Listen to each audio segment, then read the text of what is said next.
Guess ഇന്നും കഴിക്കാൻ എൻ്റെ അമ്മേൻ്റെ പിറന്നാൾ കഴിക്കുകയാണ് ഗസ്. അതുകൊണ്ട് നമ്മൾ നേരെ തന്നെ ഗസ് മട്ടന്നൂർ ടൗണിലേക്ക് പോയിട്ട് ഗസ് കേക്ക് വാങ്ങാനുള്ള പ്ലെയിൻ കഴിക്കുകയാണ്. നമ്മൾ നേരെ പോയത് കേക്ക് വേൾഡിൽ കഴിക്കുകയാണ് ഗസ് മട്ടന്നൂരിലെ. അവിടെ പോയിട്ട് ഗസ് നല്ല കേക്കും അതിൻ്റെ അതിനകത്ത് പേരാക്കി ഗസ് നമ്മൾ ഹാപ്പി ബർത്ത്ഡേ അമ്മ. ഞാൻ എൻ്റെ ഈ 16 വർഷം നടക്കുക ഗസ് ആദ്യമായിട്ടാണ് നമുക്കൊരു കേക്ക് വാങ്ങി കൊടുക്കുന്നത് ഗസ് ബർത്ത്ഡേക്ക്. ഞങ്ങൾക്ക് ഭയങ്കര സന്തോഷമാണ്. എല്ലാ കൊല്ലം നമ്മൾ വിചാരിക്കും പൈസ ഇല്ലായിട്ടാണ് ഗസ് വാങ്ങിക്കൊടുക്കാത്തത്. അതിൻ്റെ അത് കഴിഞ്ഞ ശേഷം നേരെ നമ്മൾ ഗിഫ്റ്റിന് വാങ്ങിക്കൊടുക്കാണ് ഗസ്. നമ്മൾ വേജ് സിനിമക്ക് പോകാൻ അതിൻ്റെ ഇടയ്ക്ക് വിഷ്ണുവേട്ടനൊക്കെ കണ്ട് ഗസ് ഫാൻറ്റം സ്റ്റോറിയിലെ. അപ്പോൾ നമ്മൾ കണ്ട സിനിമ ഗസ് ഇതും കഴിക്കുകയാണ്. അതിനുശേഷം ഗസ് നമ്മൾ നേരെ വീട്ടിൽ പോയിട്ട് അമ്മക്ക് സർപ്രൈസ് ആയിട്ട് കേക്ക് കൊടുക്കാൻ വിചാരിച്ചു ഗസ്.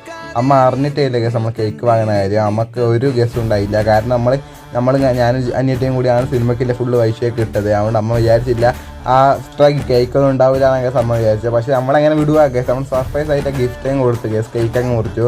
അമ്മ നല്ല സന്തോഷമായിരുന്നു ഗസ്. അമ്മ സന്തോഷമായ പിന്നെ നമ്മൾ സന്തോഷം തന്നെയാണ്. നിങ്ങളിങ്ങനെ നിങ്ങളുടെ അമ്മമാർക്കെല്ലാം ഗിഫ്റ്റെല്ലാം വാങ്ങി കൊടുക്കുക. അവർക്ക് വളരെ സന്തോഷമായിരിക്കും ഈ മൊമെൻറ്റ്. Okay, bye bye.